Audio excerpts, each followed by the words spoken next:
የማንኛውንም ሰው አይምሮ የሚያስበውን ማወቅ፣ ሰውን መቆጣጠር የምትፈልጉ ከሆነ ይህ ቪዲዮ ለእናንተ ነው። ዛሬ የሁሉንም ሰው አይምሮ እንደ መጽሐፍ ገልጣችሁ የምታነቡባቸውን 7 የስነ ልቦና ሚስጥሮችን አሳያችኋለሁ። እነዚህን 7 ነጥቦች ካወቃችሁ ከሰው ጋር የምታደርጉት ግንኙነት ሙሉ በሙሉ ይቀየራል። ማን ሊያታልላችሁ እንደሚሞክር፣ ማን እንደሚቀናባችሁና ማን በቁም ነገር እያዳመጣችሁ እንደሆነ በቀላሉ ትረዳላችሁ። በተለይ በቪዲዮ መጨረሻ ላይ የምሰጣችሁ መጽሐፍ የሰው ልጅ እውነተኛ ማንነት የሚከፍት ትልቅ ቁልፍ ነው። ይህንን በነፃ ሰጣችኋለሁ። ይህንን ጥበብ አንዴ ካወቃችሁት ወደ ኋላ መመለስ አይቻልም። ምክንያቱም ሰዎችን የምታዩበት መነጽር ሙሉ በሙሉ ይቀየራል። አንደኛ፣ ከቃላት ጀርባ ያለው እውነት። በዕለት ተዕለት ህይወታችን ውስጥ ከሰዎች ጋር ስንነጋገር ሁላችንም የምንሳሳተው አንድ ትልቅ ነገር ነው። እሱም ሰዎች የሚናገሩትን ቃል ብቻ ማድመጥ ነው። ነገር ግን ሳይንሳዊ ጥናቶችና ጥልቅ ትንታኔዎች እንደሚያሳዩት በሰዎች መካከል በሚደረግ ግንኙነት ውስጥ ትክክለኛ መልእክት የሚተላለፈው በቃላት ሳይሆን በሰውነት እንቅስቃሴ፣ በድምጽ ቅላጼና በአይን እይታ ነው። በአጭሩ ቃላት የሚናገሩት ከጠቅላላው መልእክት 7% ብቻ ነው። ቀሪውን 93% የሚሆነው መልእክት ግን በድምጽ ቃናና በሰውነት ቋንቋ ውስጥ ተደብቋል። ብዙ ጊዜ አንድ ሰው እሺ ይላል፣ ሰውነቱ ግን አይሆንም እያለ መልእክት ያስተላልፋል። አንድ ሰው ደህና ነኝ ይላል፣ አይኖቹ ግን ጥልቅ ሐዘን እንዳለበት ይነግሩናል። ታዲያ ይህንን ድብቅ ቋንቋ መረዳት ለምን አስፈለገ? ምክንያቱም ይህንን ጥበብ ስታውቁ በንግድ ስምምነቶች ውስጥ አሸናፊ ትሆናላችሁ። በትዳር፣ በጓደኝነት ውስጥ ያለውን አለመግባባት በቀላሉ ትፈቱታላችሁ። ከሁሉም በላይ ደግሞ ማንም ሰው ሊዋሻችሁ ወይም ሊያታልላችሁ አይችልም። የራሱ የሆነ መከላከያ ይኖራችኋል። ሁለተኛ፣ የምልክቶች ጥምረት ነው።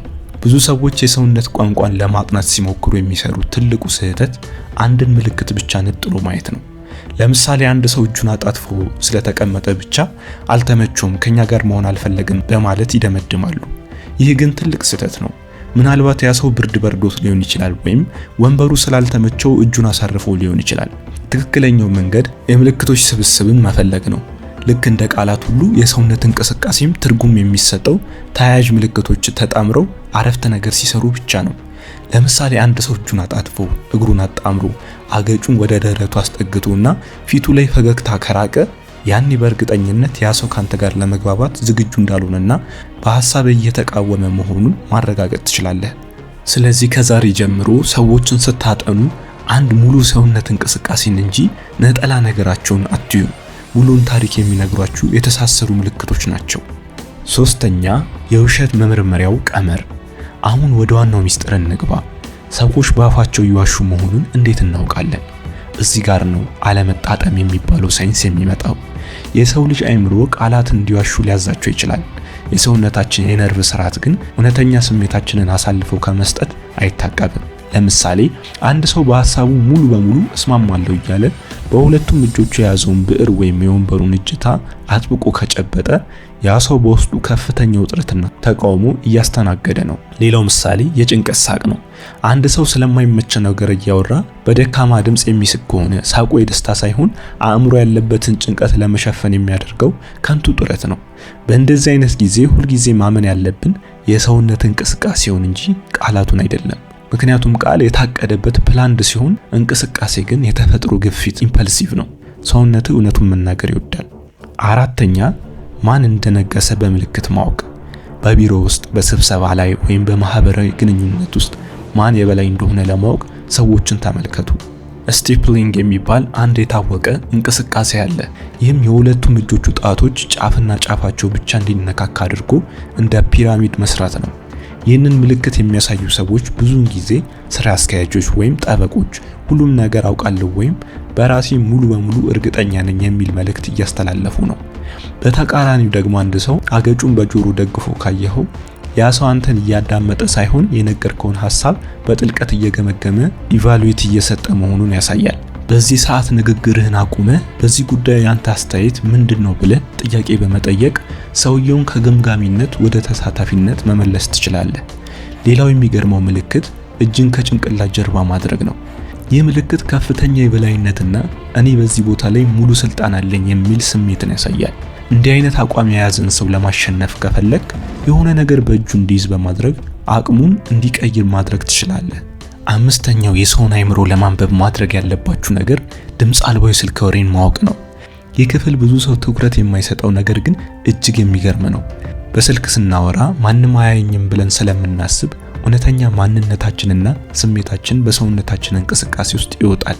ለምሳሌ አንድ ሰው በስልክ እያወራ በድንገት ካቆመ ንግግሩ ትልቅ ትኩረት የሚሻ የሚያስደነግጥ ወይም ውሳኔ ላይ ለመድረስ የሚከብድ መረጃ እንደደረሰው ያሳያል።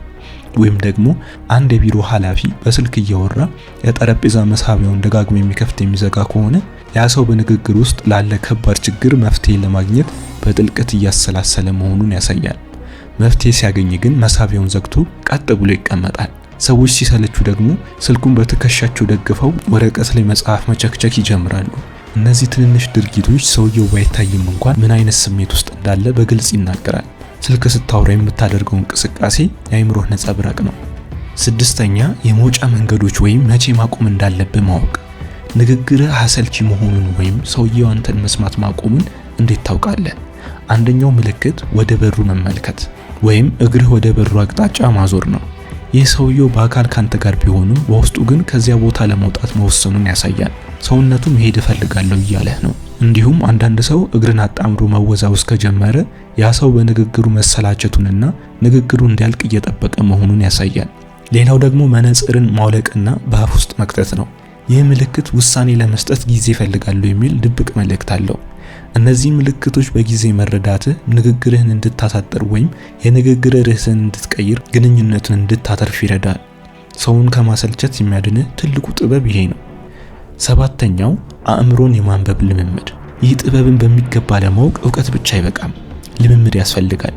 ለዚህ ደግሞ አንድ ቀላል መንገድ አለ። በቀን ለ10 ደቂቃ ያህል የቴሌቪዥን ድምፅን አጥፍተህ ሰዎችን ብቻ ተመልከት። መጀመሪያ እንቅስቃሴውን በማየት ብቻ ምን አይነት ስሜት ውስጥ እንዳሉ፣ ማን የበላይ እንደሆነና ምን እየተባባሉ እንደሆነ ለመገመት ሞክር። ከዚያም ድምፁን በመክፈት ግምትህ ትክክል መሆኑን አረጋግጥ። አስታውስ፣ የሰውነት ድብቅ ቋንቋ የማንበብ ዋናው ዓላማ ሰዎችን ለመቆጣጠር ወይም ለመሰለል ሳይሆን ከሰዎች ጋር የምናደርገውን ግንኙነት የበለጠ ጥልቀትና እውነተኛ ለማድረግ ነው።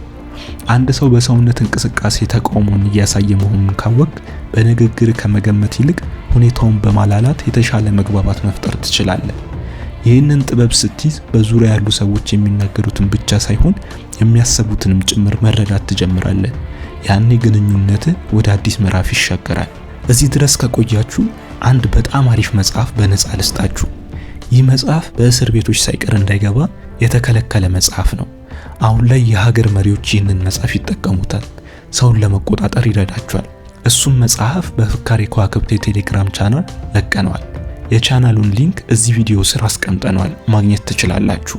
የቻናላችን ተከታታዮች ቀጣይ ከዚህ የተሻሉ ብዙ የሚጠቅማችሁን ነገር ይዘንላችሁ ስለምንመጣ ቪዲዮውን ላይክ እንዲሁም ሰብስክራይብ በማድረግ አብሮነታችሁን አሳዩን። መልካም ጊዜ፣ ጥሩ ህይወት ለፍጥረታት ሁሉ እንዲሆን እንመኛለን። ከኤሊሁስ